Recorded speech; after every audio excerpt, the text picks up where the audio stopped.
Friend success એકેડમીમાં આપ સૌનું સ્વાગત છે। આજે આપણે બાંયધરી કમિશનના હિસાબોમાં દાખલા નંબર 9 જય હિન્દ લિમિટેડ દરેક ₹100નો એક એવા 1,60,000 ઇક્વિટી શેર 20%ના પ્રીમિયમથી બહાર પાડવાનું ઠરાવ્યું છે, જે પૈકી 50% ડિરેક્ટરોએ લઈ લીધા અને બાકીના શેર જાહેર જનતા માટે બહાર પાડવામાં આવ્યા। આ અંગે બાંયધરી દલાલોએ નીચે મુજબ જવાબદારી સ્વીકારી। ચલો આપેલું છે મેઇન ટોપિક આપણે જોઈ લઈએ શું કીધું છે। જો દલાલોને નિશ્ચિત બાંયધરી અંગે રકમ જમા મળે તો શું કીધું છે, જમા મળે તો કરી નાખીએ। જમા મળે એવી પેલા ફૂલ એની જવાબદારી જે છે એ લખી નાખીએ। જવાબદારી કેટલી કેટલી આપેલી છે 40,000, 24,000, 60,000। અહીંયાથી ખબર ના પડે, એક મહત્વની વસ્તુ જોઈ લઈએ। 1,60,000 અરજીઓ છે, એમાંથી જાહેર જનતા માટે કેટલી છે 50%, કેટલી આવશે 80,000। ક્લિયર। હવે એનું આ 40, 24 ને 16 ત્રણેયનું પ્રમાણ જે થશે તો એ જ કરી નાખીએ। 40, 16 સોરી 24 અને 16। ક્લિયર। વહેંચણી કરો તો એ જ આવશે, કેમ કે એ જ છે તમારું ટોટલ, કરીને જોઈ શકો છો। 40 + 24 + 16 80 થાય છે, એટલે એ જ આવશે। જો 40,000, 24,000 અને 16,000। ક્લિયર। જમા મળે તો છે એટલે પહેલા આપણે નિશ્ચિત બાંયધરી પણ માઇનસ થશે। પહેલા આપણે શું કરશું, નિશાની વાળી। ચલો જોઈ લઈએ। નિશાની વાળીમાં કંપનીએ કુલ 72,000 શેર માટે અરજીઓ મળી રહી। ટોટલ કેટલી અરજી મળે છે 72,000ની, જેમાં નિશાની વાળી। હવે આમાં શું છે, નિશ્ચિત બાંયધરી સાહિત જ છે। જો તમારે અલગ અલગ કરવી હોય તો અલગ અલગ કરી શકો, ભેગી કરવી હોય તો ભેગી। હું તમને અલગ કરીને બતાવું છું। શું કીધું છે, જેમાં નિશાની વાળી પણ નિશ્ચિત બાંયધરી સાથેની છે અરજીઓ 28,000, 11,200 ને 12,800। તમે અલગ અલગ કરો તો પણ થાય, સાથે કરો તો પણ થાય। આપણે બંને માઇનસ કરવાનું જ હોય છે, માઇનસ નિશ્ચિત બાંયધરી। શું કામ માઇનસ અહીંયા કરવાનું હોય છે, તો કે જમા મળે તો તમારે કરવું પડે, ન મળે તો ન કરવું પડે।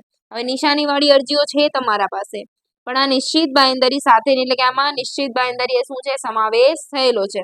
તો નિશ્ચિત બાંયધરી પહેલા લખી નાખી, કેટલી છે, આની 8,000, આની 4,000, આની પણ 4,000। કેટલી થશે ટોટલ 16,000। ક્લિયર। હવે 28,000 છે એમાં નિશ્ચિત બાંયધરી 8,000 છે, તો આ કેટલી થશે 20,000। ક્લિયર। આ 11,200 છે એમાં 4,000 છે, કરી નાખીએ માઇનસ। 11,200 - 4,000 બંને ભેગું પણ તમે ડાયરેક્ટ પણ કરી શકો। મેં તમને અલગ અલગ બતાવ્યું છે, કારણ કે આપણને જમા મળે જો છે નિશ્ચિત બાંયધરી હંમેશા માઇનસ થાય। તમને હું ડાયરેક્ટ કરો તો તમને એમ થાય કે મેં નિશ્ચિત બાંયધરી તો માઇનસ કર્યું નથી, એટલા માટે મેં અલગ બતાવ્યું છે। તમે ડાયરેક્ટ જ 28, 11,200 ને 12,800 પણ માઇનસ કરી શકો છો। ક્લિયર। 12,800 - 4,000 એટલે કેટલા આવશે 8,800। ટોટલ કેટલા થાય છે 36,000। ક્લિયર। કરી નાખીએ માઇનસ। ચલો 40,000 - 20,000 એટલે કેટલા આવશે 20,000 - 8,000 એટલે કેટલા આવશે 12,000। ક્લિયર। ત્યારબાદ 24,000 - 72,000 એટલે 16,800 - 4,000 એટલે 12,800। ત્યારબાદ 16,000 - 8,800 -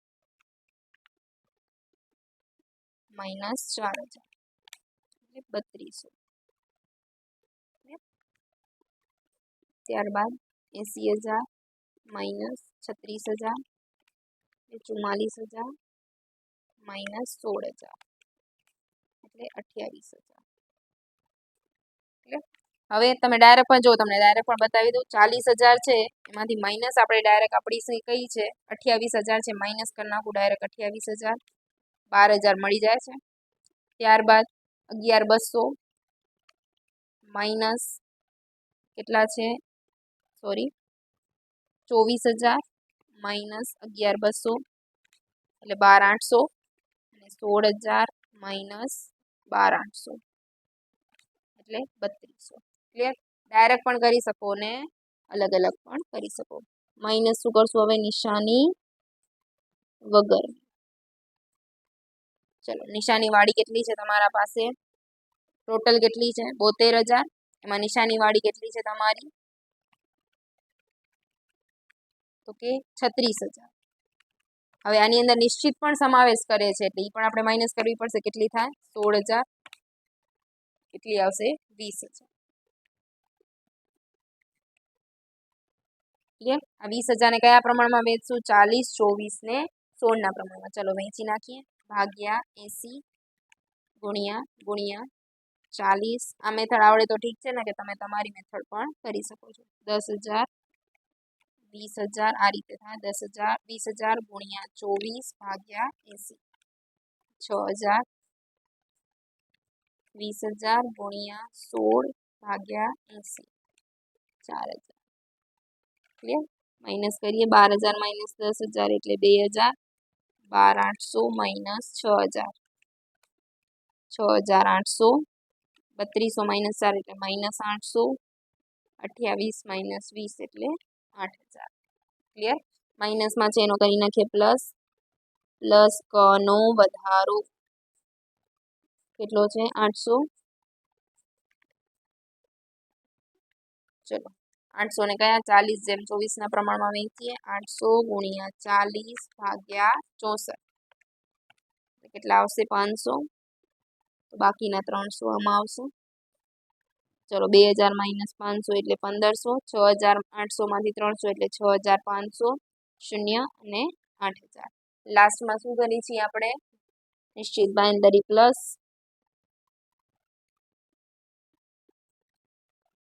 ચલો કેટલી હતી નિશ્ચિત બાંયધરી આપણી? આઈડી અહીંયા લખેલી જ છે. 8,000, 4,000 અને 4,000. ટોટલ 16,000.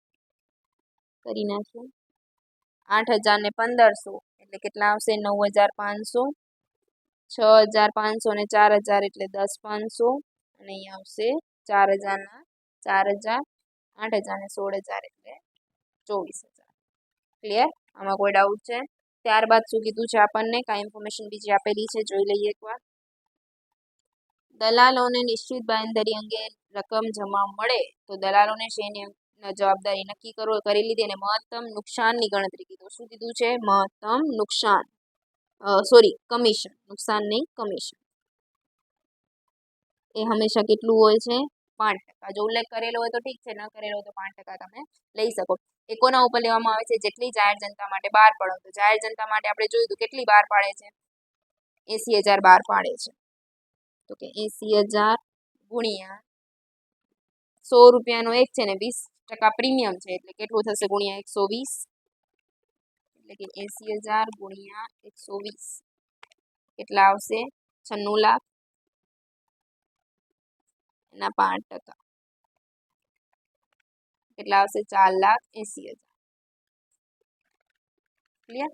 4,80,000 મળ્યા. ત્રણેયને દઈ દઈએ. અ, બ અને ક. ચલો અને કેટલું છે? તો કે 4,80,000 ગુણ્યા 24 ભાગ્યા 80. સોરી 40 ભાગ્યા 80. 4,80,000 ગુણ્યા 24 ભાગ્યા 80. 4,80,000 ગુણ્યા 16 ભાગ્યા 80. ચલો કરી નાખીએ. ગુણ્યા 40 ભાગ્યા 80. કેટલા આવશે? 2,40,000.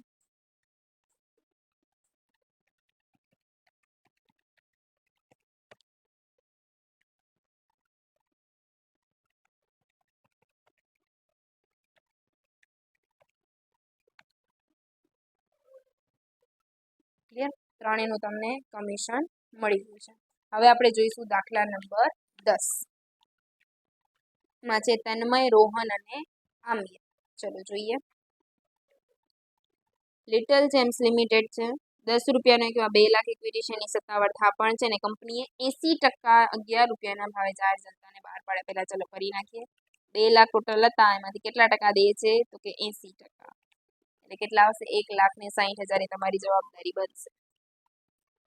જવાબદારી 1,60,000. ક્લિયર? ત્યારબાદ તમને ત્રણેયની ટકાવારીનું પ્રમાણ આપી દીધું છે. 15%, 25% અને 60%. કરી નાખીએ. 15%, 25% ને 60%. ચલો કરીએ. 1,60,000 ગુણ્યા 15%, 24,000.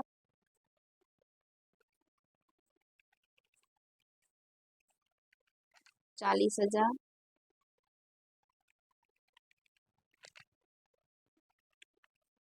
96,000. ક્લિયર? હવે આપણે જોઈ લઈએ રૂલ શું છે આપણો, જમા મળે કે જમા ન મળે. તો કે બાંયધરી કરારની જોગવાઈ મુજબ બાંયધરી દલાલોને નિશ્ચિત બાંયધરીની અરજીઓ જમા આપવાની છે, એટલે કે જમા મળે છે. લખી નાખીએ અહીંયા, જમા મળે. ક્લિયર? જમા મળે એટલે આપણે શું કરવું પડે, બધું માઇનસ કરવું પડે. પહેલા માઇનસ શું કરશું, નિશાની વાળી. ચલો નિશાની વાળી કેટલી છે ચેક કરો. નિશ્ચિત બાંયધરી સિવાય, એટલે કે આમાં નિશ્ચિત બાંયધરીનો સમાવેશ કરેલો નથી. ડાયરેક્ટ નિશાની વાળી છે. આપણે દાખલા નંબર 9 માં જોયું, એમાં શું કીધું હતું, નિશ્ચિત બાંયધરી સહિત હતું, એમાં સાથે હતું, તો માઇનસ કરવાની જરૂર ના પડત આપણને, ડાયરેક્ટ જ આપણે કરી શકત. અહીંયા શું કીધું છે, નિશ્ચિત બાંયધરી સિવાય છે, કે આમાં ઇન્ક્લુડેડ નથી, એટલે આપણે અલગથી માઇનસ કરવું પડશે. ક્લિયર? કુલ કેટલી મળે છે, 1 લાખ ઇક્વિટી શેરની અરજી મળે છે, જેમાં નિશાની વાળી આપી દીધી છે 8,000, 16,000 ને 20,000. લખી નાખીએ, 8,000, 16,000 ને 20,000. ટોટલ કેટલી થશે, 8,000 ને 16,000 એટલે 24,000 અને 20,000 એટલે કેટલી થશે, કેટલી થાય, 44,000. ક્લિયર? માઇનસ કરીએ. 24,000 માંથી 8,000 માઇનસ કરીએ એટલે કેટલા આવે, 16,000. 40,000 માંથી 16,000 માઇનસ કરીએ એટલે 24,000. 96,000 માંથી 20,000 માઇનસ કરીએ એટલે 76,000. 1,60,000 માંથી 44,000 માઇનસ કરીએ એટલે કેટલા આવશે, 1,16,000. ક્લિયર? એ માઇનસ શું કરવું પડશે, જમા મળે છે એટલે શું કરવું પડે, માઇનસ નિશ્ચિત બાંયધરી. શું કરવું પડે, નિશ્ચિત બાંયધરી. નિશ્ચિત બાંયધરી કેટલી છે ચેક કરો. બાંયધરી દલાલોએ નિશ્ચિત બાંયધરી અંગેના 40,000 ચૂકવ્યા છે. ચલો 40,000 છે, 40,000 લખી નાખીએ. એની ટકાવારીનું પ્રમાણ પણ એને કહી દીધું છે, 20%, 50% અને 30%. ચલો 40,000 ના 20% એટલે કેટલા થાય, 40,000 ના 20%, તો કે 8,000. એના અડધા એટલે 40,000 ના 50% એટલે કેટલા થાય, 20,000. અને બાકીના કેટલા વધ્યા, 40,000 ના 30% એટલે કેટલા થશે, 12,000. ક્લિયર? માઇનસ કરીએ. 16,000 માંથી 8,000 જાય એટલે કેટલા આવશે, 8,000. 24,000 માંથી 20,000 કરીએ એટલે કેટલા આવે, 4,000. અને 76,000 માંથી 72,000 માઇનસ કરીએ એટલે કેટલા આવશે, 64,000. 1,16,000 માઇનસ 40,000 એટલે કેટલા આવશે, પાછા 76,000. ક્લિયર? આ શું કર્યું આપણે, નિશ્ચિત બાંયધરી માઇનસ કરી. હવે શું કરશું આપણે, નિશાની વગરની. ક્લિયર? ટોટલ આપણને કેટલી કીધી હતી, 1 લાખ આવેલી છે ટોટલ. એમાંથી આપણે નિશાની વાળી અરજીઓ કેટલી છે, 44,000. તો માઇનસ કરી નાખી 44,000 એટલે કેટલી થશે, 56,000. ઓલા દાખલામાં આપણે નિશ્ચિત પણ માઇનસ કરી હતી, કેમ કે એનો સમાવેશ હતો એટલે કરી હતી, આમાં નથી તો નહીં કરવાની. માઇનસ 56,000 ટોટલ તમને મળી ગઈ. અને કયા પ્રમાણમાં વેચી દેશું આપણે, 15, 25, 60 ના પ્રમાણમાં વેચી દઈએ.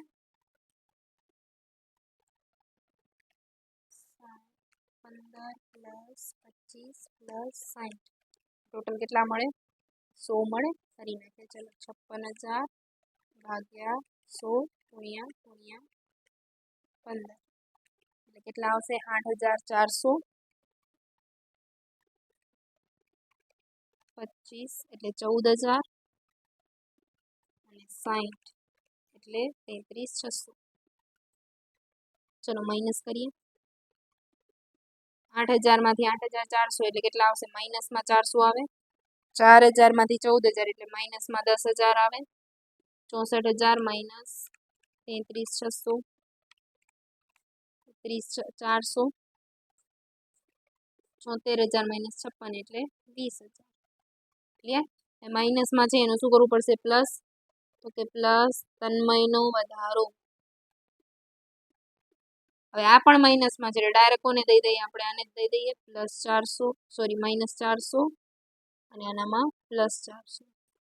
ને પ્લસ બીજો કોનો કરશું, રોહન. રોહનનો વધારો. પ્લસ 10,000 માઇનસ 10,000 કરો 0 0 30 400 માઇનસ 400 માઇનસ 10,000 કેટલા આવશે 20,000 અહીંયા પણ આવી ગયા 20,000 ક્લિયર પ્લસ શું કરી નાખશું નિશ્ચિત બાંયધરી છે તમારા પાસે 8,000 20,000 અને 12,000 ટોટલ 40,000 અહીંયા તો 8,000 જ આવશે અહીંયા 20,000 જ આવશે 20,000 ને 12,000 એટલે કેટલા આવશે 32,000 અહીંયા આવશે 60,000 ક્લિયર દાખલામાં કોઈ ડાઉટ છે હવે તમને શું કીધું છે 5% કમિશન ગણવાનું છે ચલો કમિશનની ગણતરી કરી નાખીએ કમિશન કેટલા ટકા છે 5% ચલો ટોટલ કેટલી શેર અરજીઓ મંગાવેલી હતી 2 લાખ હતી એમાંથી આપણે કેટલી મંગાવી છે 80% એટલે 2 લાખ ગુણ્યા 80% એટલે 1,60,000 પ્રીમિયમ સહિત કેટલા રૂપિયાના ભાવે બહાર પાડે છે 11 રૂપિયા એટલે ગુણ્યા 11 કરીએ એટલે 17,60,000 અને 5%નું તમારું કમિશન છે ગુણ્યા 5% એટલે કેટલું આવશે 88,000 ક્લિયર 88,000 ને આ શું કરવાનું ત્રણેયના પ્રમાણમાં વહેંચણી કરી દેવાની ચલો કરી નાખીએ તન્મય રોહન અને આમિર 88,000 15% 88,000 25% અને 88,000 60% ચલો કરી નાખીએ 88,000 ગુણ્યા 15% એટલે કેટલા આવશે 13,200 ત્યારબાદ 88,000 ગુણ્યા 25% એટલે 22,000 ત્યારબાદ 88,000 60% એટલે કેટલા આવશે 52,800 ટોટલ કરી નાખીએ જોઈ લઈએ પ્લસ 22,000 પ્લસ 13,288 ક્લિયર આખા દાખલા તમે જોઈ શકો છો થેન્ક યુ